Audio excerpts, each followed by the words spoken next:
Alright, what's going on, guys? Try back again, here to bring you another video. This one's going to be doing your daily Walking Dead video for today. In this one, we're going to start with me giving my thoughts on whether or not reading the comics ruins the TV series for viewers, and does Rick have to die for The Walking Dead to be complete?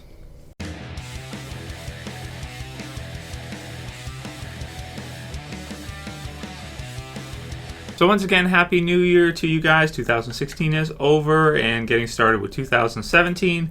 Pretty excited for the new year. I think it's going to be a good year this year. Charlie Stalker says, also Travis, slightly off topic from this particular video you posted. As I stated before, I stopped reading the comics so I can fully appreciate the show, yet I really want to read them. Have they numbed the experience for you at all, or would you recommend reading them? After all, in majority of cases, books are normally better than the films. Keep up the good work. So from Charlie.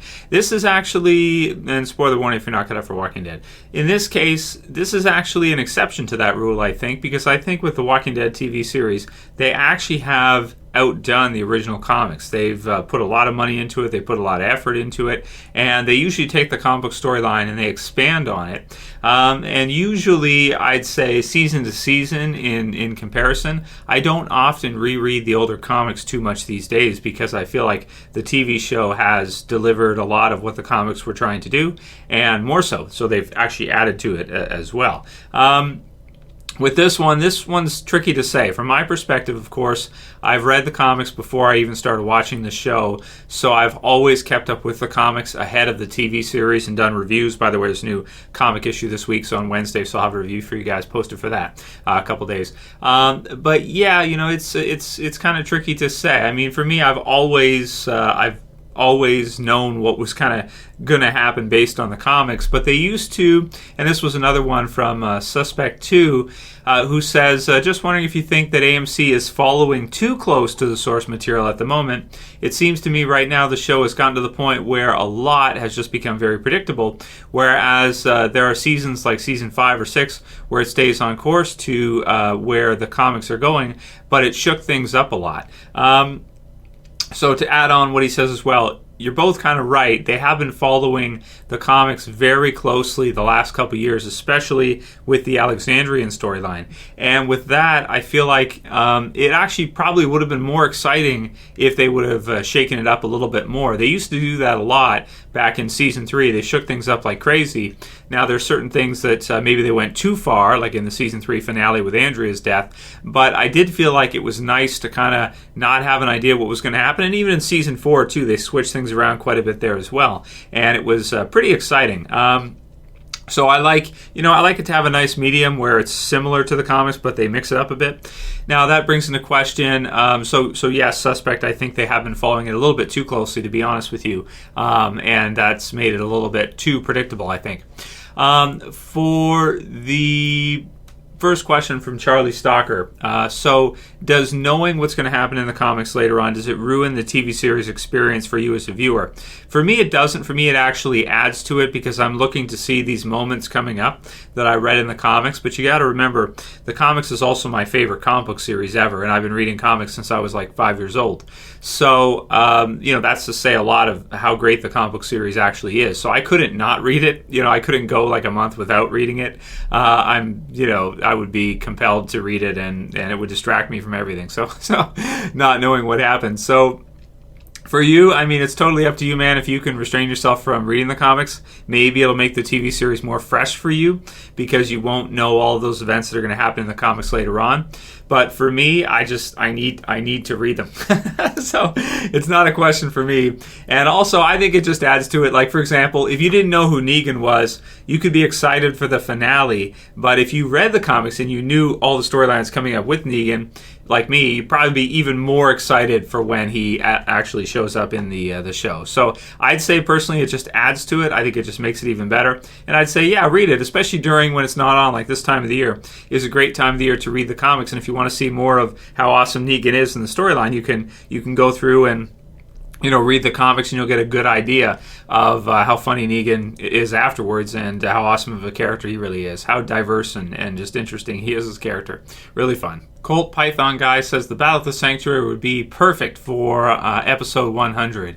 So that's a comic book moment, so to speak. So that would be really cool to see for season 8 if Rick and the group attack the Sanctuary and fight against Negan there in the premiere. Man, that would be really awesome, especially for action fans like myself. That would be really great to see.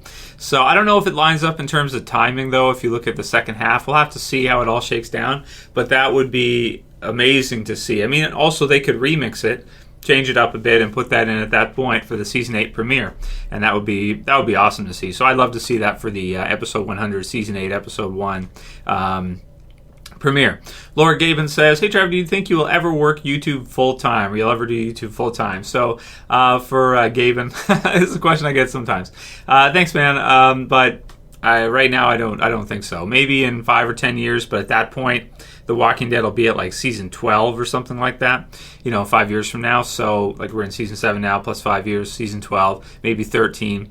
Maybe if it gets to that point, but I mean, that's a long ways away and that's hard to say. So for now, I'm just really happy and content with doing it part-time with you guys and, like having my full-time or overtime job. And then after that, when I get time, making the videos. And also that way it can be a fun thing for me to do. It doesn't have to be like, you have to do this or you have to do it. No, you can do it when you want to. You don't have to worry about anything with regards to it. It can be totally a passion project and something you love to do, and you just do because you enjoy it. It doesn't have to be about, making a living at that point. You can just do it for fun, and that's the state that I'm in, and I love to do it, and I'm just really happy. So in 5 or 10 years, maybe, but, probably not. I mean, I feel like I produce almost enough for you guys as it is already, pretty much. I don't know if going to full time would do much more in terms of being able to produce more Walking Dead stuff. It would probably just give me more time to do other shows too, which would be great. But we'll have to see. Maybe eventually. I'll let you guys know if it ever gets close to that. Right now, we're not really close to that. Freeland256 says, "Hey, Trev, Q&A. When Rick's group first came to Alexandria, there were kids running, and now they never show them or talk about them. What do you think happened to them? Thanks, and love your videos." So for Freeland, that's true. There's a lot of things with Alexandria where sometimes you see certain characters, sometimes you see certain people, and other times it's like they don't exist. Eric is one where sometimes he'll show up, and then other times it's like he's not even there. Tobin as well, too. So that's just kind of the way they've done it with Alexandria in the TV series. It's not vital to the story, and the reason why they show the kids playing and that kind of stuff, I think, was mainly because they wanted to show Alexandria as like this sanctuary, this safe haven, so to speak, where you could have kids running and playing in the street, and that would be fine, and they wouldn't have to worry about getting attacked by walkers or anything or people. So, but they've been through a lot. They've had no way out. They've had a lot of zombies through there, and we can't assume that they would show us all the deaths. So I think we're to assume that there's got to be some kids still running around there and older people and stuff like that in Alexandria, but. A lot of them probably have been killed off in the background as well, too. Kind of similar with what happened at the prison. When they left the prison, there was, like, all these characters that came in from Woodbury, and they were just, like, all gone, from the illness and that, right? And the governor attacking. King Toucan says, Q&A, Trev, do you think the show is slowing down its pace in the first half of Season 7 because they might catch up to the comics too quick and have nothing to plan ahead? What are your thoughts? Happy New Year.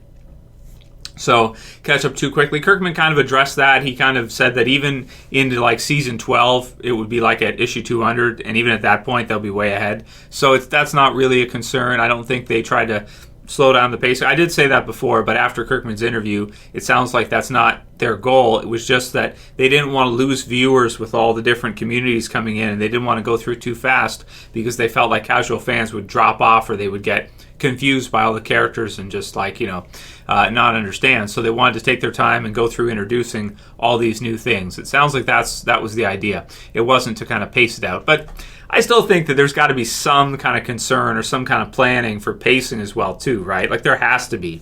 So, but it's probably not a concern that they're going to catch up because they've got a strategy in place as well, I think. JP Walker Slayer 97 number 2 says, "Hey Trev, which part of The Walking Dead impacted you the most through an emotional standpoint in terms of which death was the most hard on you as a viewer?" So I should say that some of the deaths in Game of Thrones, for example, actually impacted me more than any, emotionally more than any death in The Walking Dead.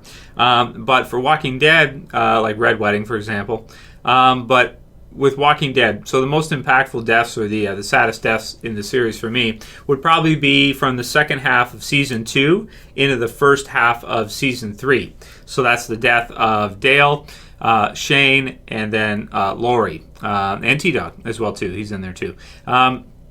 For some reason, that stretch was really, that might be one of the times when emotionally invested, in terms of emotional investment with deaths, that might be one of the times where the Shane death really surprised me, even though I kind of had heard that because of a Blu-ray cover that might be happening. That season, AMC goofed on that one like a few months before. But, so that one was huge. The death of Lori surprised almost everybody because that was not spoiled or anything. That was kept quiet. And when it happened, it was, like, huge because nobody expected it pretty much, or almost nobody. So the death of Lori, the death of Shane, the death of Dale was actually really sad too. And then after that, I do feel like, as I mentioned in the Desensitized video, if you missed it, it's in the channel right now. Click the channel name below so you can check it out. After that, I feel like the deaths got a bit desensitized. And after that, it's kind of like commonplace. They're still sad, but it's kind of like I expect it. The Tyrese death was also pretty sad, but it was also kind of just like depressing for some reason. It wasn't too much in the way of shock value. It was kind of just kind of sad to watch. Clockwork Bullet says, Trev, if you were able to find out the long-term future for The Walking Dead, would you want to know? So no, I wouldn't want to know like everything that's going to happen in the future for the series, past the comic books and everything like that, and how it's going to end and all that stuff. No, I wouldn't want to know that. I have fun speculating and predicting with you guys, but I wouldn't want to just like know all the information for sure. Brian Atcham says, Q&A, Trev, in the second half trailer, you can see Daryl ground and pound beating someone up. Who do you think that is? Is it Simon, another savior, or the Brian character? I think it's probably a savior, probably a random savior, maybe attached to the kingdom. Maybe they help out with attacking the group that's been kind of, getting their stuff, getting the pickups from the kingdom. So that's what I would think, but it could be part of a new group as well, too. I don't think it'd be Simon, though. I doubt it, because that'd be pretty big if it was Simon, since he's Negan's lead lieutenant. So, yeah. Roman Rooks says, Q&A, Trev, do you think that Rick has to die, and we'll make this the last one, to complete the Walking Dead story, or Carl, Daryl, Michonne will have to take on the main role? And is your full name Trevor? So yes, my full name is Trevor, for Roman. So does Rick have to die to complete the Walking Dead? I don't think he has to die, but I think it would make sense for him to do so. Like, I think eventually, if they go enough seasons and they go enough issues of the comics, eventually it makes sense to complete his life and then, have him eventually be killed off and have Carl take over probably as your lead once Carl comes of age. The TV series version could be totally different. We'll have to see what happens with that because we don't know how long it's going to last for. The comics could last for another 10, 20, 30 years. Who knows, right? I mean, it could be a long time the comics could be going for. It's already been over a decade for comics. So, so I don't think it's necessary that Rick has to die. I just think it would be cool if they did it, because then it's like we got to see his whole zombie apocalypse life from the time it started until he woke up, since he woke up, until the very end when he does eventually die, and then see another character take over. I think that would be really cool to see long term.